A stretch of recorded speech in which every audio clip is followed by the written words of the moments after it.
Miss Jenna Paulette, thank you for sitting down with us.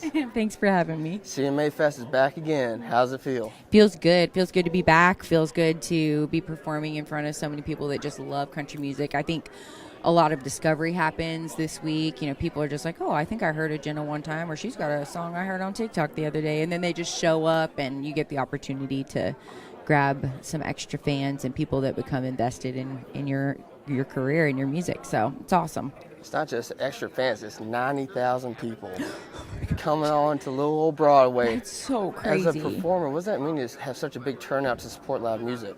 It's amazing, and it's so cool that people care about live music like that.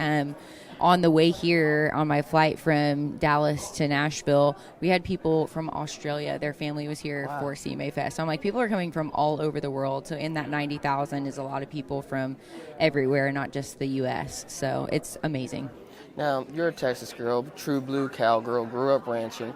There's a certain value of hard work and a certain work ethic you learned growing up like you did. Yes. Do you think that translated into pursuing your musical dreams and like knowing how much work it takes to make the dream happen? Absolutely. I think for me, I grew up, I worked with my uncle and my granddad, and you know, they just expected me to be able to do whatever needed to be done, whether it was like a man's job or not. And I think when I first got started, people were like, do you feel like you're at a deficit because you're a girl? And I would be like, absolutely not. Like, people just expected me to do what anybody could do. So I never even thought about that. And I think that life lesson, and then just like the grit you have to have for, you know, being surrounded by cowboys. Cowboys will just tell you you're not in the right spot, or like that you aren't doing something right, and it makes you more determined to get yourself where you need to be the next time. And I think that alone is one of the things that has made me gritty enough to where if something's not working, I just try again versus giving up because I don't think I'm supposed to be here for whatever reason. I know I was made for this, and so anytime something doesn't go exactly how I wanted it to, it gives me the ability to change something slightly or do something better the next time, so that it works the next go around. Because every mistake is an opportunity for growth where I come from, and so I've been discouraged for sure, but I've always used whatever I'm learning in the process to make myself better at what I do. Amazing. Now, preparing for this interview, I did some research, as you do, listened to all your amazing songs. And I feel like you need a disclaimer for one of them, because I was crying in my cubicle for for a good reason. How to make a cowboy cry. Oh, tell me about that song. Oh my goodness. Well, it was written right after my husband and I eloped, and we got married in Fort Worth, Texas, and it was just the best day of my life. And I was thinking, you know, he's gotten hurt a million times. You're in the cattle business. It's not always going good. It's never those things that upset him like that. It is a Chris Ledoux song hitting him just right that sends a tear, you know, or puts a tear in his eye.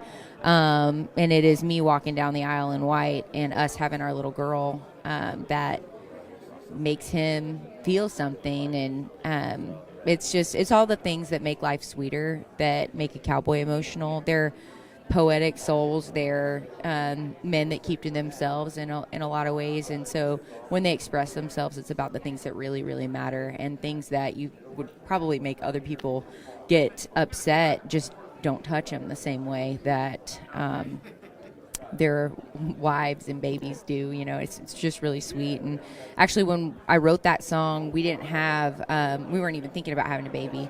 And it was like a year and some change before we had her. And he actually named our daughter, like just spit out, because I had told him a family name that I loved, and he put together a family name from his side, and it was a girl name. And I had always thought that name was going to be a boy name.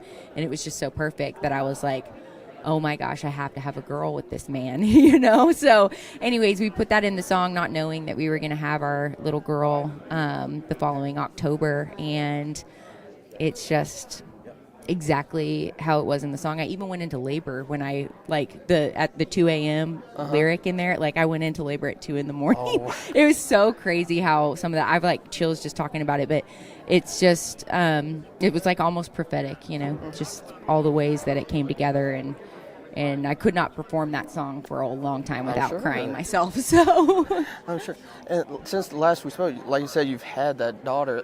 How has that changed your artistry? How's the motherhood artist balance going? yeah, it's amazing. I have a lot of help. My husband helps a lot. My mom helps a lot. His grandmother who raised him helps a lot. And I'm just surrounded by people, and my sisters and my best friend. Like, everybody's like, hey, when do you need me? How can I go on the road with you? What do you need? And it's everybody that I trust that would raise her like I would. And I just am so grateful for that. So I'm allowed and able to do things that I think a lot of other, moms with a 6-month-old baby in my line of work could not do without family. So I'm so blessed to have all of that support. And then the balance, I think I choose things differently, which is good because your priorities are different when you have a family and when you have a little girl. And she comes first always, but it makes every opportunity that I do take and every minute that I do spend doing all of my work more intentional. And I think it's a beautiful thing. It's really put a lot in just perspective for me, and just made me think generationally versus about like what's happening right now in my life. And I think the perspective shift is going to add a lot of depth to my songwriting as well. It really does take a village, doesn't it? It does. It really does. And I'm so grateful for mine. Well, you got a lot of amazing women in your family helping you, friends and all that. Also in country music, we've always had these amazing talented women like yourself, like Pam, like Dolly, Reba. Yep. And it just seems like the spotlight with social media and Spotify, I feel like the spotlight's really on all these women moving the needle. Would you agree? Yes, absolutely. And it's amazing. You've got so many of these women that care about like bringing up that next generation of country music. The obvious one right now would be Reba, Miranda, and Lainey doing the Trailblazer song. And all of them are truly people that are looking to help the next one coming up. And I just love that about country music, and everybody says it's a family, and that might sound cliche at this point, but it's not. Like, it really is the truth of it. And just having girls like them believe in you, and having people like Reba. I got to sing the anthem at the inaugural Music City Rodeo last week and meet her, and she's one of the reasons why I was like, you know what, I can ranch and sing country music, because she grew up like I did, and her family's place is in Oklahoma, and her dad was a rodeo man. And so, just meeting her, and I started my anthem pretty high, on accident. And she was like, you started out? And I was like, well, she started pretty high. We'll see how this goes. And she said, you hit them high notes bigger than Dallas. And I was like, there is no higher compliment I could have received from the queen who got her start at the rodeo, So, just people like that, just complimenting you and telling you keep going and to never give up. And it's a beautiful thing, and I want to be that for somebody else. And Ashley McBride's being that for me right now as a mentor and friend. And we got a song coming too, and it's just That's right. exciting times, So anyways, I'm just grateful for all those women, and cannot wait to be in the position to reach down and lift somebody else up. And one last easy question before we wrap.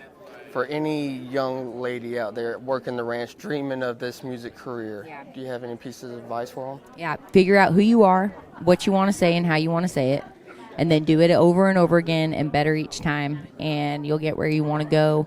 I sat down with Ashley Gorley, who's a fantastic songwriter, and the best of the best, and he mentored me when I first got to town. And that's what he told me. He was like, Jenna, do you want to be an artist? Like, if you could never write a song again, would you choose being an artist or a songwriter? And I said, I would choose being an artist because I feel called to the stage. And he said, well, then figure out who you are, what you want to say, and how you want to say it. Because if you don't know the answer to all three of those things, then you will not have enough backbone to create a place for yourself within this industry. And he was so right, and I'm so thankful for the advice, because it's become such a focus for me every time I'm putting an album together, every time I'm choosing a song, because if it doesn't fit within the definitions that I have set apart for myself for what I want to represent, then I'm not going to do it. And I think it's created a really cool longevity to me, because my career has not been like an overnight TikTok thing. It's been a slow build, and I wouldn't have it any other way, because I think it's given me time to think about who I am and what I want to say and how I want to say it. And I'd tell them to figure those things out before they do anything, and then stick to it. You don't build an amazing family ranch overnight, so you can't build an amazing career overnight either. That's exactly right. Thank you, Ms. Jenna. Thank you so much.